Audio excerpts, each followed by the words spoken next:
कल जो हुआ था पैराग्राफ अंत में, उसको पढ़ के आगे बढ़ते हैं। जिसमें कहा राजमा ने कि मन है, स्वच्छ है, सरल है, रूप भी है, स्वरूप भी है, फिर भी मन तरसता रूप के निमित्त। क्यों? प्रकाश चाहिए, विकास चाहिए। मन प्राण संबद्ध होते सदगुरु के द्वारा। प्रकाश वाणी का भेदन करता तमस के घनत्व को। और यही भाव लिया गया था कि सदगुरु की कृपा से मन स्वच्छ है, निर्मल है, बिल्कुल सरल है। यानी मन के साथ जो भी कार्रवाई होनी चाहिए वो हो चुकी। दूसरी ओर रूप भी है। अब वो रूप कौन सा है? वो रूप बाहर का भी है, दिया है परमात्मा ने। वो रूप भीतर का भी है, मन बुद्धि चित्त अहंकार का जो सूक्ष्म रूप है। उसके अलावा जो अपने स्वयं का रूप है वो भी अपने साथ है, वो भी है। किंतु मन स्वच्छ निर्मल सरल होने के बावजूद भी तरसता रहता है, रूप के लिए तरसता रहता है। कौन से रूप के लिए? कभी स्थूल रूप के लिए, कभी सूक्ष्म रूप के लिए, और कभी अपने स्वरूप के लिए। तो तरसता आखिर क्यों है? तरसता इसलिए है क्योंकि प्रकाश नहीं है। सब कुछ होते हुए भी दिखलाई नहीं देता। जो इसके पहले समझाया कि दर्पण भी है और रूप भी है, किंतु प्रकाश नहीं है। एक दूसरे के सम्मुख होते हुए भी एक दूसरे से जुड़े हुए नहीं है, एक दूसरे को देख नहीं पाते हैं। उसके लिए चाहिए प्रकाश। तो प्रकाश चाहिए, तभी धीरे धीरे विकास होता है। यानी प्रकाश जैसे जैसे आता है वैसे वैसे चीजें थोड़ी स्पष्ट होने लगती है। और यह प्रकाश जिस तरह बाहर सुबह होती है, सूर्योदय होने के पहले पौ फटती है तो थोड़ा थोड़ा दिखने लगता है, समझ में आने लगता है। और जब पूर्ण प्रकाश हो जाता है, सूर्योदय हो जाता है, तब सब कुछ स्पष्ट दिखलाई देने लगता है। यानी उस प्रकाश का विकास होता है, धीरे धीरे विकसित होता है वो प्रकाश। तो प्रकाश सिर्फ धुंधले प्रकाश से काम नहीं चलता, उस प्रकाश को विकास भी चाहिए। और मन और प्राणों का संबंध जोड़ता है सदगुरु। किसके द्वारा जोड़ता है? अपनी वाणी के द्वारा। वो वाणी का प्रकाश जब आता है तो जो मन है, जो सतह पर है, अपने आप में तो स्वच्छ और निर्मल है, किंतु फिर भी प्राणों के साथ जुड़ नहीं पाता। स्थूल प्राणों की अनुभूति अपनी जगह है श्वासों के द्वारा, किंतु सूक्ष्म प्राण होते हुए भी उसकी अनुभूति नहीं होती। वो होती है जब वाणी का प्रकाश आता है सदगुरु की कृपा के माध्यम से। और वो वाणी का प्रकाश, क्या वाणी अपने आप में प्रकाश है? वाणी के भीतर छिपा हुआ है प्रकाश। वो प्रकाश जो प्रेम का है, ज्ञान का है, और उसको लेके आती है वाणी भाव में लपेट कर। तब जब भाव में अनुभव होता है और हमें पता लगे कि ये प्रकाश प्रेम का है या ज्ञान का है, तब जाकर के वो हमारे भीतर जो भी अंधेरा छाया हुआ है, वो जो अंधकार है, कितना भी घने से घना हो, उसका सर्वप्रथम भेदन करता है वो प्रकाश। वो प्रकाश जो वाणी के माध्यम से प्रवेश होता है। पहले मन में उस भाव की अनुभूति होती है, और जब उस भाव की तीव्रता को, उसकी तीक्ष्णता को अनुभव करता है, जिस तरह एक तीर है, वाणी का बाण है, वो चल रहा है, वो कितनी तीव्रता से है, यानी उसकी क्या स्पीड है, और फिर उसकी तीक्ष्णता है, यानी कि कितनी नुकीली है, कितनी चुभती है वो, तब वो वाणी संबंध स्थापित करती है मन का प्राणों के साथ, और यह है सूक्ष्म का संबंध। और किसका भेदन होता है? इसको भेदते हुए, छेदते हुए वो आगे बढ़ता है वाणी का प्रकाश, जो हमारे अंतःकरण में इतना घनघोर अंधेरा छाया हुआ है,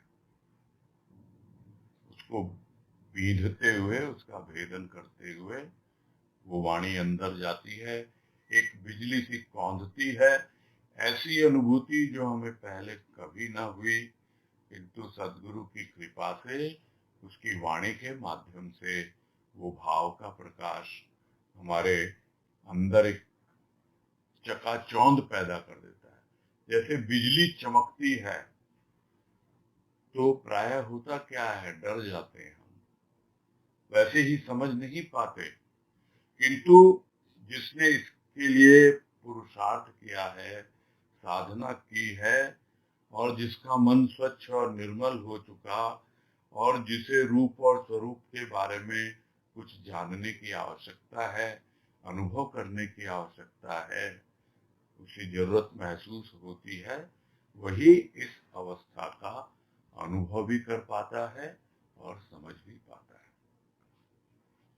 आगे कह रहे हैं, अंधकार फौलादी, विच्छिन्न करने के निमित्त अस्त्र बेबुनियादी, नींव नहीं फिर भी महल बनाता प्राणी कल्पना के, फिर ढहाता नींव प्रकाश की, स्वयं ज्योति की, प्रकाश का अनुपम जाज्वल्यमान ऊर्ध्वमुख स्थिर महल सत्य का, सत्य द्वारा उद्भासित तमस स्वतः होता विच्छिन्न।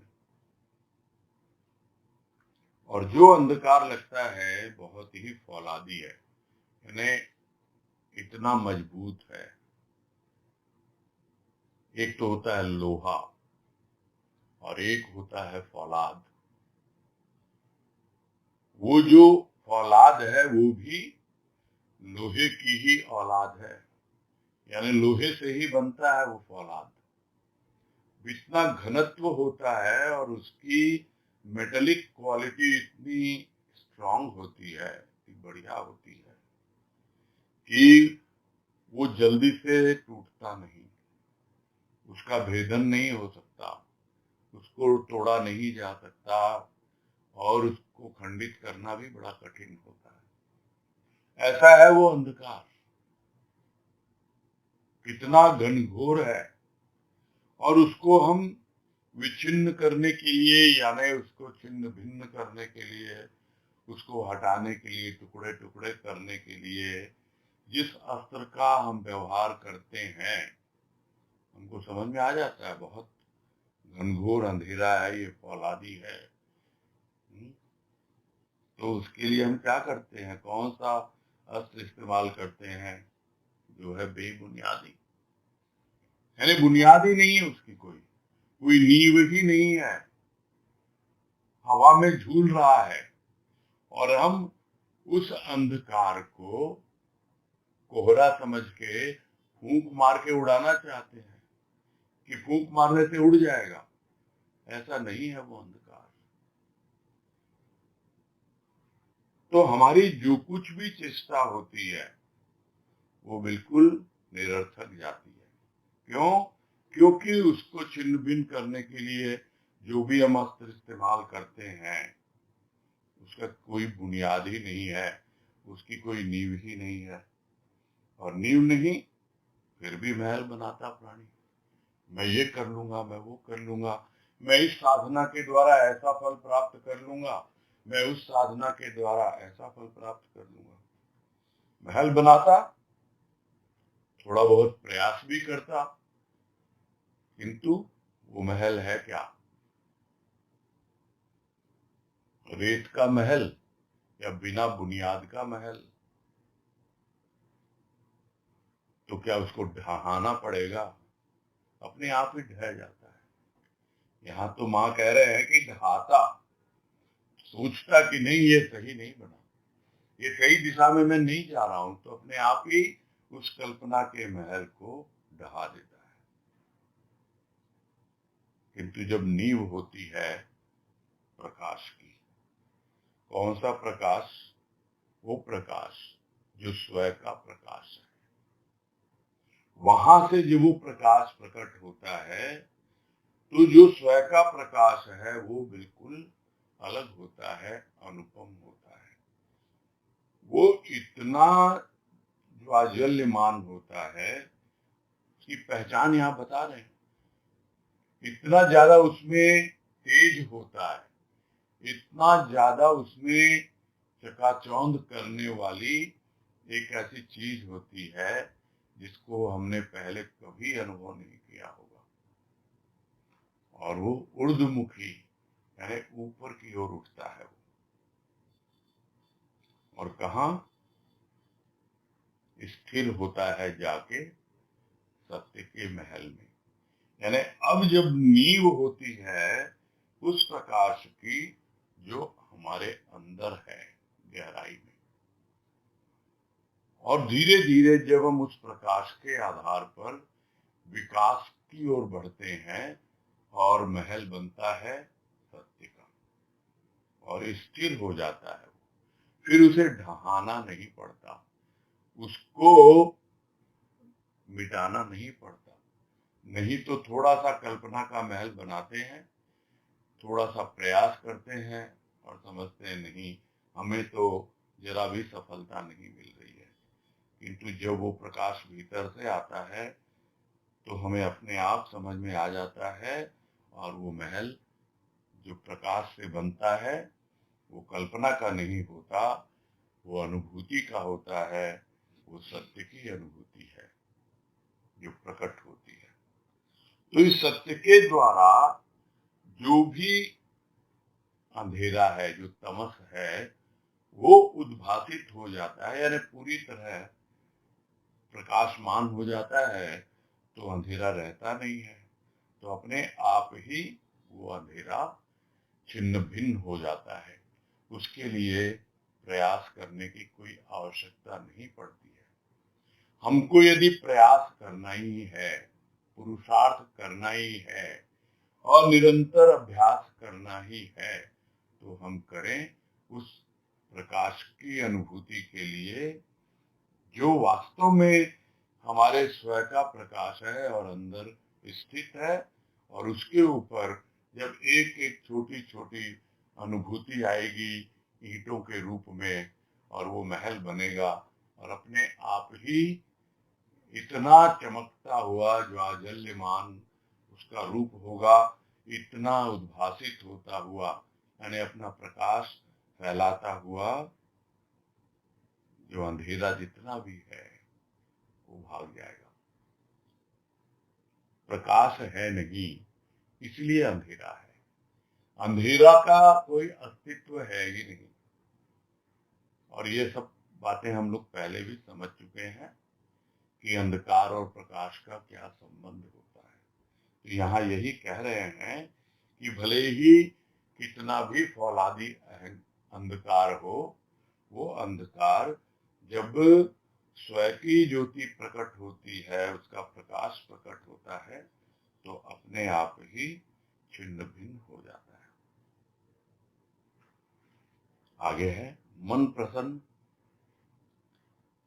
पाकर मन मंदिर के देवता को, रूप को, स्वयं रूप को, आत्म अनुभूति की सुरा में मगन, क्लांति दूर, विश्रांति अति दूर, सामिप्य शांति का, आनंद का। अब उसके बाद का आफ्टर इफेक्ट क्या होता है। उस अवस्था को यदि पूरी तरह अनुभव कर ले, उस प्रकाश से जब अंतःकरण ओतप्रोत हो जाए, तो क्या अवस्था बनती है, क्या अनुभव होता है। मन प्रसन्न हो जाता है। क्यों प्रसन्न? क्योंकि जो मन मंदिर का देवता, जिसको बताया तो था मन मंदिर में, किंतु उसका पूरा लाभ नहीं उठाया, उसके प्रकाश को विकसित नहीं होने दिया, पूरे अंतःकरण में सिर्फ मन तक ही उसको सीमित रखा। वो भाव जो वाणी लेके आई, उस भाव के प्रकाश को उस सदगुरु की वाणी के भीतर जो छिपा हुआ, उसको विकसित नहीं होने दिया, इसलिए मन तक ही रहा। किंतु जब आगे बढ़ा प्राणों तक और पूरा अंतःकरण जब प्रकाशित हुआ, तभी मन प्रसन्न हुआ और उस मन मंदिर के देवता का एक ऐसा रूप पाया कि जो उसका स्वरूप ही था। तो मन मंदिर के देवता को, उसके रूप को और स्वरूप को, उसको पा करके इतनी प्रसन्नता, इतना आनंद कि वो जो अवस्था आत्मानुभूति की अवस्था, और उसको यहाँ पे कह रहे हैं सुरा में मगन, यानी जैसे कुछ ऐसा पी लिया हो। सुरा यानी शराब, एक नशे की कोई ऐसी वस्तु, कुछ ऐसा पेय पदार्थ वो पी लिया, वो है आत्म अनुभूति की सुरा।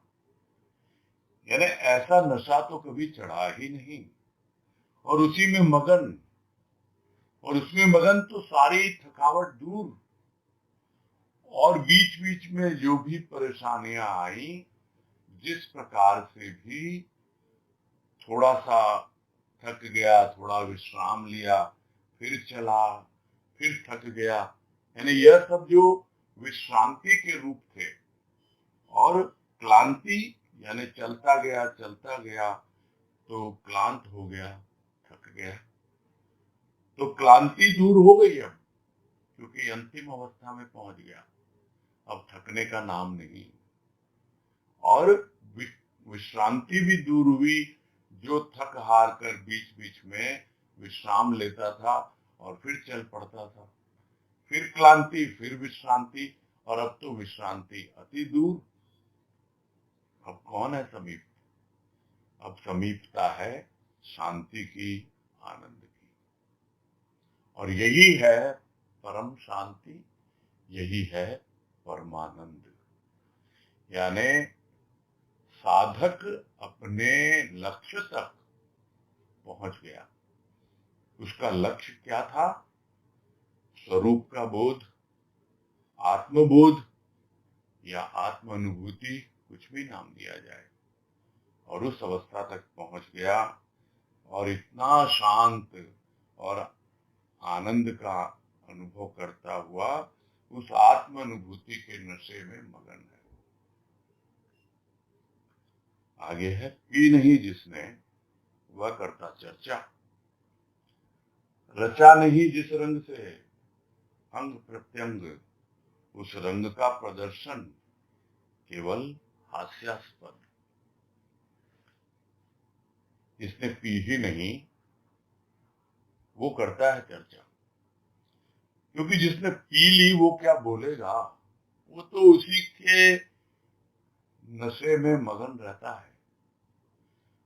ज्यादातर जो बोलते हैं, चर्चा करते हैं, बातें होती हैं, वो कौन सी अवस्था होती है? वो अवस्था होती है जब मीठी मीठी बातें होती हैं। कभी ऑब्जर्व करें हम, अब यहाँ बात पीने की चल रही है, ये एक ऑब्जर्वेशन है, यानी देखना, ध्यान पूर्वक देखें। स्थूल जीवन में भी जो लोग पीते हैं, बैठते हैं, शुरू में आपस में बड़े प्यार से मीठी मीठी बातें करते हैं, और उसके बाद उसके बाद जब चढ़ने लगती है तो उल्टा सीधा बोलने लगते हैं, और उसके बाद तो बस वो नशे में धुत हो जाते हैं। अब न बोलना, न चिल्लाना, न मीठी मीठी बातें और न शोरगुल। कोई तो इतना ज्यादा उसमें आबद्ध हो जाता है कि गिर जाता है, और कोई लड़खड़ाता रहता है किंतु मुंह से कोई बात नहीं निकलती। और कुछ ऐसे होते हैं जो उस सुरा में मगन रहते हैं, मस्त रहते हैं। क्यों? क्योंकि न तो वो कुछ बातें करते हैं, मीठी मीठी बातें, और न ही शोरगुल करते हैं, और आराम से उसी में मगन रहते हैं। तो जिसने पी नहीं ना, और तो पीने का ढंग नहीं आया, वही करता है चर्चा। बड़ी प्रारंभिक अवस्था होती है ये। और जिस दिन रच गया पूरी तरह से उस रंग से, वो रंग जो उस पे चढ़ गया, आत्मानुभूति का रंग, तब तब क्या है? तब कुछ चर्चा करने की आवश्यकता नहीं। वो चर्चा नहीं कहलाती, वो अपने आप प्रकट होती है। उसको बोलने की, कहने की कोई आवश्यकता नहीं होती।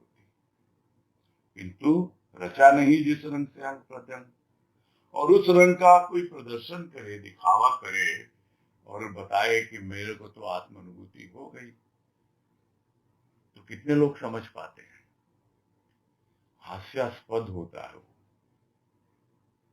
थोड़ा भी कोई समझने वाला होगा वो समझ जाएगा। और ऐसा व्यक्ति जो पिए बगैर ही पीने की एक्टिंग कर रहा है, तो हंसी नहीं आएगी लोगों को। जिसको आत्मानुभूति हुई नहीं और वो आत्मानुभूति का ढोंग कर रहा है, तो बड़ी हंसी आती है। वो तो केवल हास्यास्पद है। आगे है, पी है, रचा है, चर्चा नहीं। अब तो झूम रहा है मन, नृत्य कर रहा है तन। हस्ती थी तो था प्रदर्शन, हस्ती मिटी मस्ती में। अब हस्ती की क्या हस्ती कि करे प्रदर्शन। और जिसने वास्तव में पी है और तरीके से पी है, तो वो रच गया पूरी तरह, उसी में पूरी तरह रच पच गया, उस नशे में पूरी तरह सराबोर हो गया।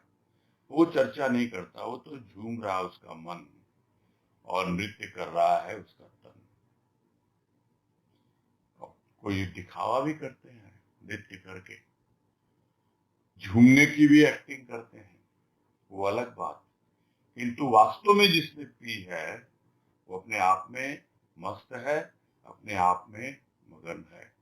जब तक हस्ती थी, यानी होश में था वो, तब था प्रदर्शन। अपनी हस्ती थी, यानी अपने आप को कुछ समझता था, इसलिए वो अहंकार ही था जो प्रदर्शन करता था, दिखलाता था कि देखो मैंने पी है, मुझे हो गया आत्मबोध। नहीं तो क्या कोई बोलने आता है? क्या कोई उसकी चर्चा करता है? जब तक अपनी अहंकार की स्थिति है, तभी तक प्रदर्शन। हस्ती मिटी मस्ती में। अब मैं की कोई बात ही नहीं है। जो असल में इस तरह पी लेता है ना प्रभु के प्रेम की मदिरा, उस आत्म अनुभूति की मदिरा, उसका जीवन बिल्कुल बदल जाता है। उसके बाद क्या? वो छूट जाती है, वो लत नहीं। उसको समझ में आ जाता है। मुझे तो अपने एक गजल की लाइनें कुछ याद आ गई, जो भजन के रूप में लिखी गई थी, क्योंकि इसी से संबंधित है इसलिए याद आ गई, कि पीना है जिंदगी, जीना है जिंदगी, पी के खुद को लुटाना तेरी बंदगी, लुटते लुटते ये हस्ती भी मिट जाएगी, प्यास मस्ती में तब्दील हो जाएगी। प्यास जागी है, मंजिल भी मिल जाएगी, पीते पीते यूं ही रात ढल जाएगी। तो पीना है जिंदगी, एक पीने की अवस्था पहले, एक पीने की अवस्था बाद में। पहले पीता है प्रेम और भाव की मदिरा और पहुंच जाता है उस अवस्था तक जहां उसे आत्म अनुभूति की सुरा उसमें मगन हो जाता है। और उसके बाद फिर उसकी जिंदगी है, वो ही जीवन जीता है वो, और पी के लुटाता है जो कुछ भी उसने पाया। खुद को लुटाता है, अपनी खुदी को लुटाता है। जो कुछ भी है उसका, वो सब कुछ अपने आप लुट जाता है। और लुटते लुटते ये हस्ती भी मिट जाती है और वो फिर पूरी तरह मस्त जीवन, एक वास्तव में जिसे कहें अंदर से वो फकीर हो जाता है, उसका अपना कुछ नहीं। और उसी अवस्था का वर्णन यहाँ कर रहे हैं राजमा, कि हस्ती थी तो प्रदर्शन था, अब तो हस्ती मिट गई मस्ती में। अब हस्ती की क्या हस्ती कि वो कुछ दिखावा करे, कुछ प्रदर्शन करे, है ही नहीं अब। वो जो झूठी मैं थी वो तो है ही नहीं, अब मिट गई वो तो। अब दिखाना नहीं है कुछ भी, अब तो जो कुछ भी होगा वो अपने आप होगा। अब प्रदर्शन नहीं है। इसके ऊपर भी भजन की एक लाइन है दर्शन ये तेरा प्रदर्शन नहीं है वाणी का वर्तन प्रवर्तन नहीं है। ये दर्शन एक ऐसा दर्शन है कि इसमें कोई प्रदर्शन नहीं है। यह जो वाणी, जिसने वो अवस्था बनाई, ये उसका वर्तन है। वर्तन यानी व्यवहार में लिया है, उसको जीवन में उतारा है। प्रवर्तन नहीं है, कोई जोर जबरदस्ती नहीं है किसी के साथ, एनफोर्समेंट नहीं है। तब मालूम पड़ता है अब हस्ती की कोई हस्ती नहीं है। नहीं तो उस हस्ती के साथ एनफोर्समेंट करना पड़ता था, जोर जबरदस्ती करनी पड़ती थी कि भाई देखो ये नियम कायदे कानून है, भाई मानो, तुम सही दिशा में आगे बढ़ो अहंकार, नहीं तो तुम्हारी मुश्किल हो जाएगी। अब वो नहीं, अब तो हस्ती की कोई हस्ती नहीं कि वो किसी प्रकार का प्रदर्शन करे। प्रदर्शन भी दो में, एक मैं, अन्य तू। अन्य दर्शक, मैं प्रदर्शक। प्रशंसक मैं ही नहीं, तू भी नहीं। कौन प्रदर्शक, कौन दर्शक, कैसे हो प्रदर्शन? होता दर्शन तुझ में मेरा, मुझ में तेरा, मिलन दर्शन में ही द्वंद का अंत संभव।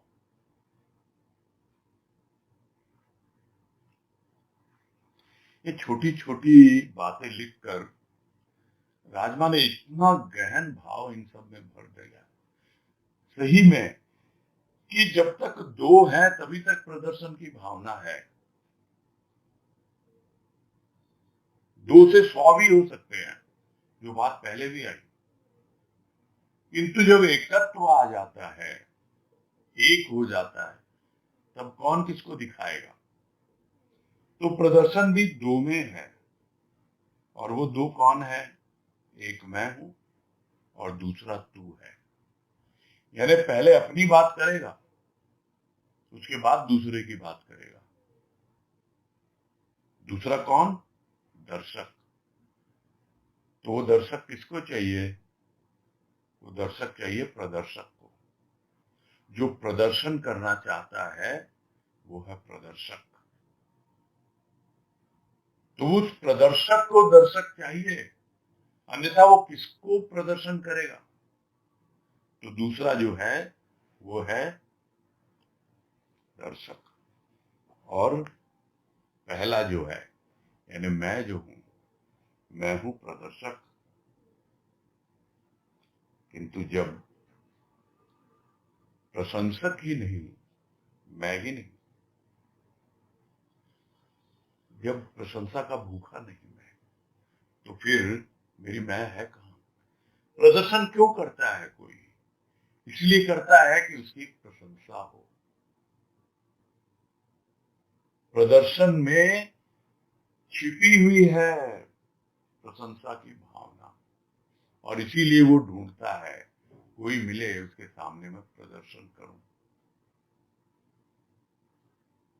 जब प्रशंसक मैं ही नहीं और तू भी नहीं, तू भी प्रशंसा नहीं चाहता और मैं भी प्रशंसा नहीं चाहता, तो दोनों ही प्रशंसक नहीं जब, तो फिर कौन तो दर्शक और कौन प्रदर्शक?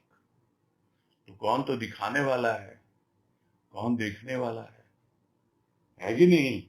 तो ऐसे में कैसे होगा प्रदर्शन? हो ही नहीं सकता। यानी यह जो प्रशंसा की भावना है, उसको समझना बहुत जरूरी है।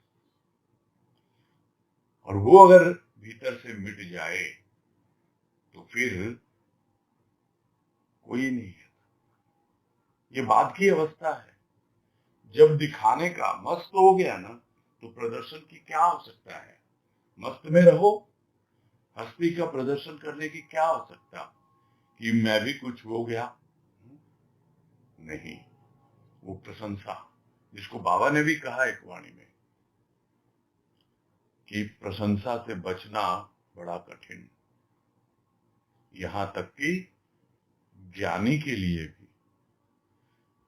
ज्ञानी कामना वासना से तो बच जाता है, किंतु प्रशंसा से बचना बहुत कठिन। तो यही अवस्था बता रहे हैं कि ज्ञान हो गया, आत्मज्ञान हो गया, आत्म अनुभूति हो गई, किंतु फिर भी प्रशंसा की चाह होगी, तब प्रदर्शन की चाह आएगी ही आएगी। और यदि प्रशंसक मैं ही नहीं तू भी नहीं, तो फिर किसके सामने प्रदर्शन?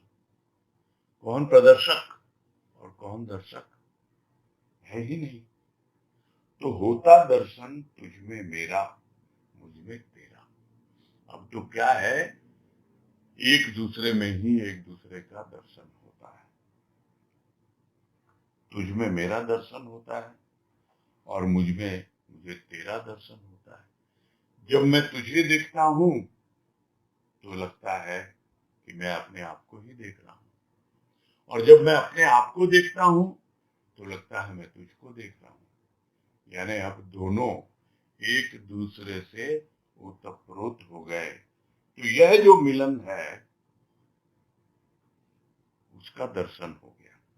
तो इस मिलन दर्शन में ही द्वंद का अंत संभव।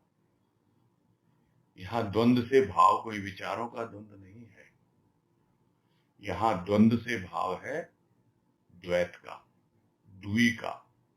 यानी दो हैं, तू और मैं। उन दोनों का अंत कहाँ होता है? जब दोनों आपस में मिल जाते हैं और मिलन दर्शन में, यानी उस मिलन का आपने दर्शन कर लिया, तू मैं में मिल गया, मैं तू में मिल गया, तब जाकर उस द्वंद का अंत संभव है। यानी द्वि मिटने की संभावना है। आगे है, द्वंद था जब बंद थे पट हृदय के। पट बंद क्योंकि कपट, मन में कपट क्योंकि भाव दो का।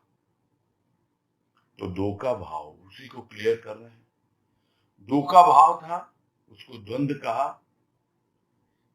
दुई थी, तू था, मैं था, और इतना ही नहीं, पट बंद थे हृदय के, बंद ही नहीं थे,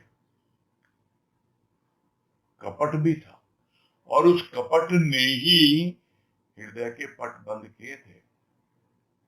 और वो कपट आया कहां से? वो कपट आया दुई से, दो के भाव से। तो ये एक सीक्वेंस है, जब तक दुई रहेगी तब तक पूरी तरह से आत्मज्ञान नहीं होगा।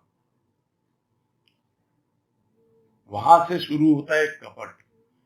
कपट क्या है? मैं कुछ और दिखा रहा हूं, तुम कुछ और दिखा रहे हो, हम एक दूसरे को समझ ही नहीं पा रहे हैं।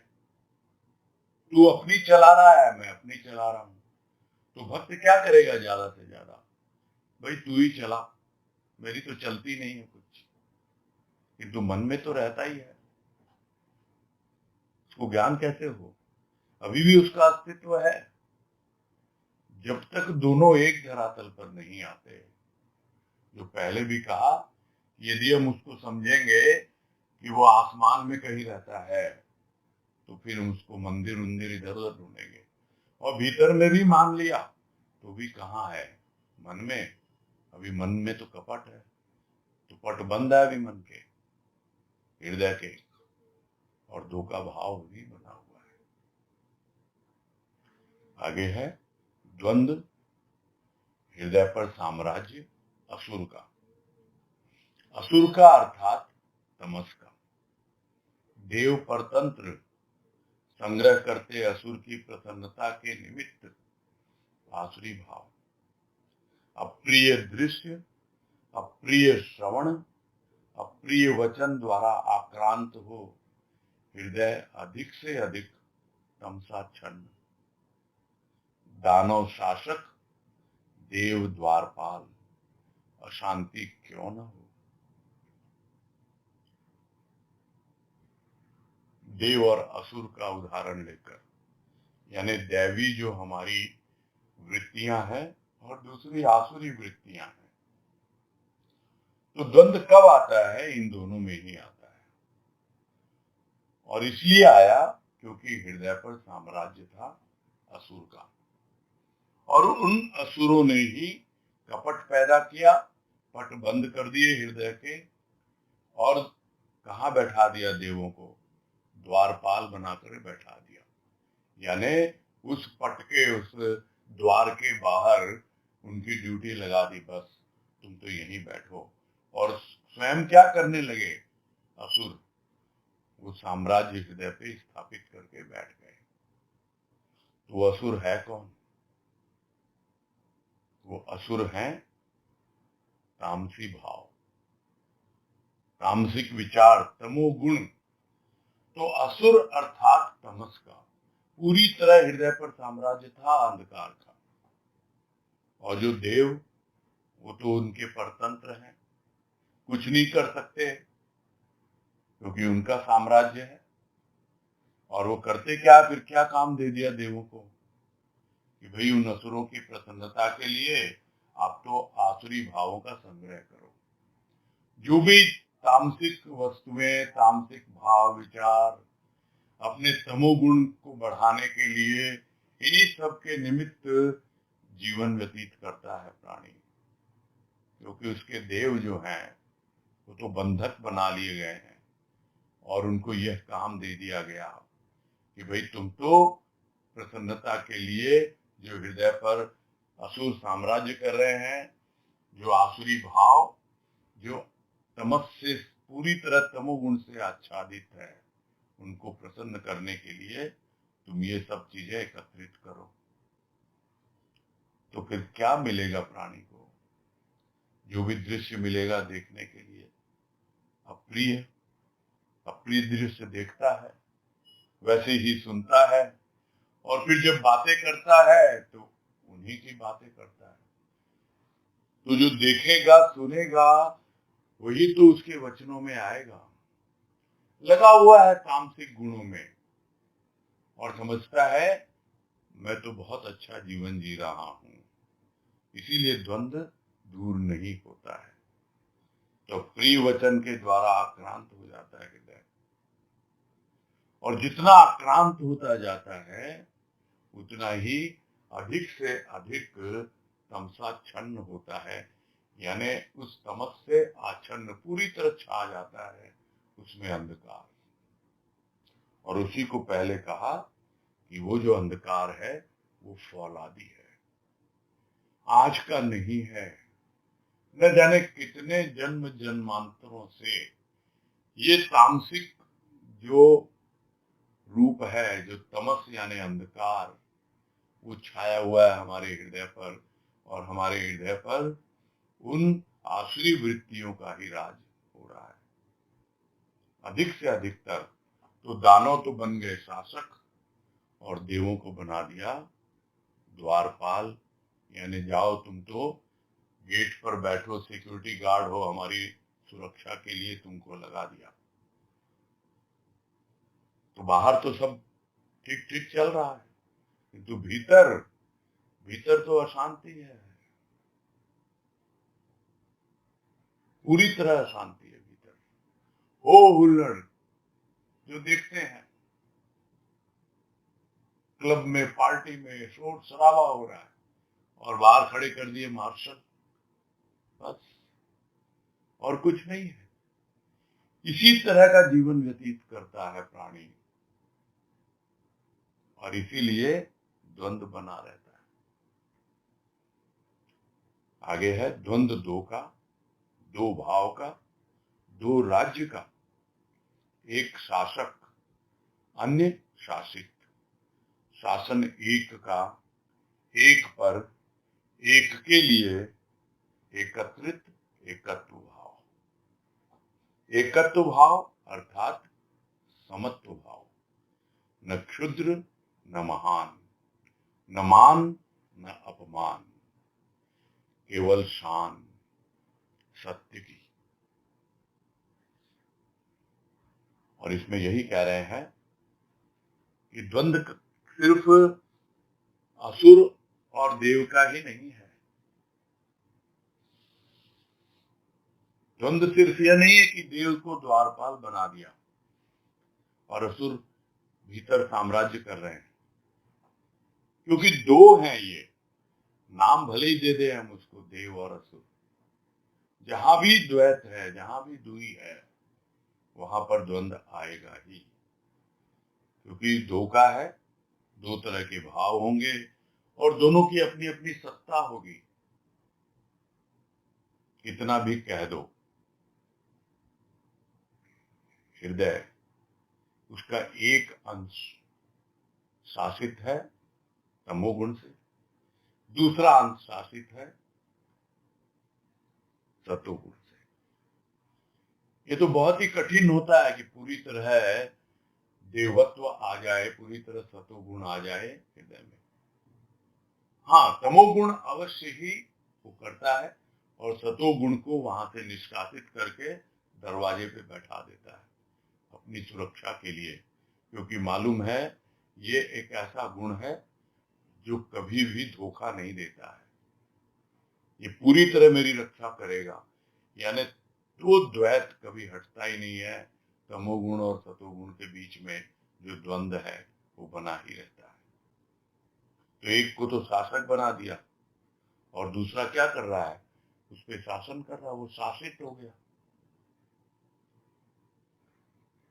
किंतु जब अवस्था बदले कि एक का ही शासन हो, एक पर शासन हो, एक के लिए शासन हो, और उस एक से हम एकत्रित करते रहें कुछ ऐसा भाव जो एकत्व का हो, यानी हमारी पूरी की पूरी सोच एक पर केंद्रित हो। गुरुदेव ने तो बहुत कुछ लिखा है भाव निर्जरणी के प्रारंभ में, एक के बारे में, एक रखे टेक पर, वही उसका शीर्षक है। किंतु यहां जिस एक की बात हो रही है, वो एक, वो अद्वैत की बात हो रही है। और किस तरह से उसकी शुरुआत होती है, उसकी होती है जब हम अपने आप को देखते हैं किस प्रकार से हमारे भीतर तमोगुण और सतोगुण अपना खेल खेल रहे हैं, किस तरह दोनों का द्वंद्व है, और किस प्रकार एक जो है वो शासक है और दूसरा जो है वो शासित है। और जब एक का हो जाता है, यानी उस सतोगुण का होता है, और एक के लिए होता है, एक पर होता है, यानी अपने आप पे ही करना है, उस पे नहीं करना। असुरों पे कौन शासन करना चाहता है, कोई नहीं। वो बदलेंगे पता नहीं, उनकी मानसिकता बदले, या न बदले। हमको तो जो हमारा सतोगुण है उसी का विस्तार करना है। हमको तो अपनी प्रजा के रूप में वही चाहिए। यदि हम राजा हैं तो एक का शासन उसका, और वैसे ही प्रजा वैसा ही राजा। तब एकत्व का भाव आता है, और वो एकत्व भाव धीरे धीरे समता का भाव लाता है, समत्व का भाव। यानी राजा और प्रजा में कोई अब अंतर नहीं है, और सही मायने में उसी को तो प्रजातंत्र कहा जाता है। यानी अब जो भी तंत्र है वो प्रजा का ही तंत्र है। समत्व भाव है, प्रजा में और राजा में कोई अंतर नहीं है। न कोई छोटा है न कोई बड़ा है, न क्षुद्र न महान, न मान न अपमान। कोई मान अपमान नहीं होता है किसी का, बस केवल शान ही शान है। किसकी शान है? सत्य की शान है। वो सत्य जो निरंतर है, वो सत्य जिसका एक बार साम्राज्य स्थापित हो जाए तो उस सत्य के एकत्व में सब अपने आप खींचे चले आते हैं। जो पहले भी बात आई कि चुंबक खींचता है तो अपने आप लोहा खींचा चला जाता है। अपने आप सारी वृत्तियां आती हैं, और जो जितनी गंदगी है वो अपने आप हटती चली जाती है। तो यह है एकत्व का भाव, जहाँ सिर्फ और सिर्फ सत्य की शान है, उसी की आन है, उसी की बान है, सब कुछ उसी का ही होता है। आगे है, शान मिलती शान अर्थात धार पर चढ़ने पर। कुंठित हीन भावना होती प्रखर, जब सुनी वाणी महान की। शान मिलती जब सान लिया अंतर को वाणी के मधुर रस में। और फिर से यही समझा रहे हैं बार बार कि किस प्रकार सदगुरु की वाणी का प्रकाश जो तामसी वृत्तियां, जो अंधकार, जो फौलादी है उसको दूर करने में सहायक होती हैं। वो वाणी आई अपने प्रेम भाव का प्रकाश लिए, और उससे शान मिलती है। इसको शान पर चढ़ने पर, शान पर चढ़ेगा यानी और उसमें निखार आएगा। जैसे हीरा है कोयले के साथ है, अभी हमारे छोटे छोटे विचार हैं, उनके साथ हमारा भाव घुल मिल गया है, किंतु वही भाव हीरा है। जब वो शान पे चढ़ेगा तब उसको समझ में आएगा कि वो कितना मूल्यवान है। और ये सब बातें होती हैं, भजनों की लाइन याद आ जाती है। और यही याद आ रहा है कि मेरे भाव कण भी चमक उठे, जो चढ़ा दिया उन्हें शान पर। अपनी ही शान को जानकर अब आया इनमें निखार है। तो भावों में निखार आता है जब अपनी ही शान को जानता है, पहचानता है। और वो शान कब मिलती है? जब शान पर चढ़ता है वो भाव। और वो भाव आया कहां से? वो भाव आया सदगुरु की वाणी से। तो जितनी भी कुंठित हीन भावना थी वो दूर होती गई, और अपने यहाँ प्रखरता आती गई, अपने यहाँ पे चमक आती गई भीतर उस वाणी के द्वारा। वो वाणी जो सुनी सदगुरु की, जो महान की वाणी है, सीधे लोग कहते हैं आकाशवाणी है, बोलने के लिए है। वो तो साक्षात बैठ करके बोल रहा है, भेज रहा है हम तक। हाँ, आकाशवाणी इसलिए है कि जब वो बोलता है तो उसका हृदय बिल्कुल आकाश की तरह खाली होता है। और यदि हमारा हृदय भी आकाश की तरह खाली हो तो अवश्य ही हम उस वाणी का लाभ उठाते हैं, उसकी गूंज को अनुभव करते हैं। जिसको गुरुदेव ने कहा एक वाणी में कि वाणी गूंजती है यदि श्रोता का दिल खाली हो। और यहाँ कह रहे राजमा कि जब उसकी वाणी सुनी तो इतना शान पे चढ़ गया वो भाव, अपने आप अपनी शान को पाने लग गया। और शान मिलती जब शान लिया अंतर को वाणी के मधुर रस में। तो एक और तो वो ज्ञान देता है, चमक देता है, और दूसरी ओर अपने प्रेम के मधुर रस में, अपने प्रेम के कुछ ऐसे हमको सराबोर कर देता है प्रेम के द्वारा, बस हम उसमें सन जाते हैं, तभी हमको शान मिलती है। तो शान दोनों तरह से आती है, एक सनने से, उसके मधुर रस में जो प्रेम का है, और दूसरा शान आती है शान पर चढ़ने पर, जो उसके ज्ञान की है, जो प्रखरता लेके आती है और हमारे भाव में और तीक्ष्णता और पेनिट्रेशन और गहराई लेके आती है। तब हमको पता लगता है कि हाँ भाई, ये शान किसकी है? ये शान है उस भाव की, जो उस वाणी के द्वारा, सदगुरु की वाणी के द्वारा हमें अपने हृदय में अनुभव में आ रहा है। बस यही पूरा कर रहे हैं अभी। जो भी जिज्ञासा या प्रश्न है उसके लिए हैंड रेज किया जाए।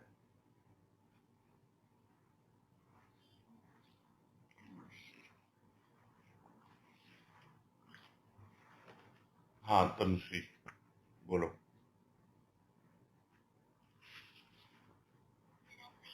हाँ नमस्कार।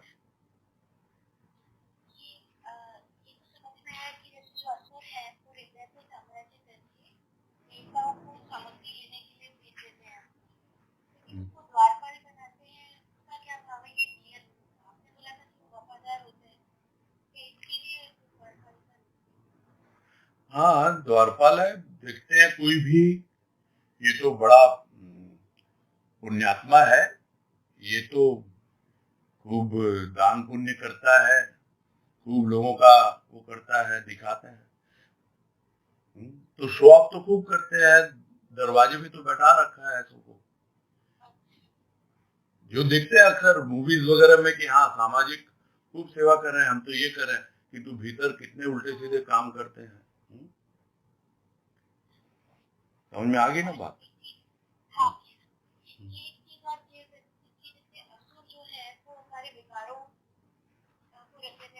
जी,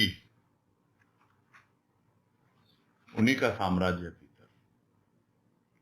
जो बात आई ना कि तमोगुण और सतोगुण, वो वही है।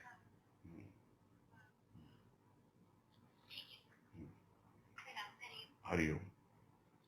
हाँ, नेक्स्ट शकुंतला झुंझुनवाला। हरिओम भैया, हरिओम। हाँ हरिओम, बोलिए। ये कल का एक है, मेरे को समझ में नहीं आया भैया। यथार्थदर्शी व्रत में आवृत नहीं होता, वह अनावृत करता सत्य को, व्रत को। पिछले लेख में है क्या? नहीं इसी में है ना? अच्छा, इसीलिए भैया ये आ जाते पड़ोस के ऊपर का ही है। आपने मन स्वच्छ से चालू। अच्छा, यथार्थदर्शी के ऊपर पूछ रहे हो आप? हाँ जी, हाँ जी, हाँ जी। हाँ, तो यथार्थदर्शी वृत्त में आवृत्त नहीं होता, वह अनावृत करता तथ्य को, वृत्त को। यथार्थ दर्शन ही सत्य दर्शन, प्रेरणा देता विभाजन की नहीं संगठन की। तो आप पहली लाइन समझना चाह रहे हो इसमें, है ना? जी जी हाँ। तो यथार्थदर्शी यानी जिसको वास्तविकता का अनुभव हो गया, जो यह समझ लिया कि भाई अनुराग ही जो है वो वास्तविक वैराग्य है, क्योंकि पिछले जो पैराग्राफ की अंतिम लाइन यही है कि अनुराग ही वास्तविक वैराग्य। तो उसको समझ में आ गया और उसने यथार्थ का दर्शन कर लिया, उसको यथार्थ का अनुभव हो गया। यहाँ दर्शन से मतलब अनुभव से है, तो यथार्थ की अनुभूति हो गई। फिर वो किसी घेरे में अपने आप को नहीं बांधता, यानी किसी वृत्त का मतलब घेरा, आवृत्त मतलब बांधता, तो वो अब किसी घेरे में अपने आप को नहीं बांधता। नहीं तो उसके मन में, और वो सब बताए कैसे कैसे वृत्त हैं, मन के अपने वृत्त हैं, ज्ञान के कर्म के अपने वृत्त हैं, वैराग्य के अनुराग के अपने वृत्त हैं। तो इस तरह से वो बटा हुआ खंडित मन रहता है उसका। किंतु जब उसको यथार्थ का पता लग जाता है, वास्तविकता का पता लग जाता है, तो फिर वो इसमें बंधता नहीं है, बल्कि वो जो तथ्य उसने अनुभव किया उसको वो प्रकट करता है बाकी लोगों के सामने। अनावृत कर्ता का मतलब क्या होता है कि जो चीज आवरण में है, पर्दे में है, वो पर्दे को हटा करके उस तथ्य को बाकी लोगों को भी अवगत कराता है, बताता है कि ये तथ्य है, यानी ये वास्तविकता है, और ये वृत्त है, ये घेरा था, इस घेरे में मैं फंसा हुआ था और आज मैं उसको उघाड़ करके तुमको दिखला रहा हूँ, बतला रहा हूँ एक एक आवरण किस तरह से दूर किए जाते हैं। ठीक है? हाँ, समझ गए, बहुत अच्छा लगा। हरिओम। हाँ, हरिओम। हरिओम। हाँ जी, हरिओम। ठीक है, पूरा करते हैं।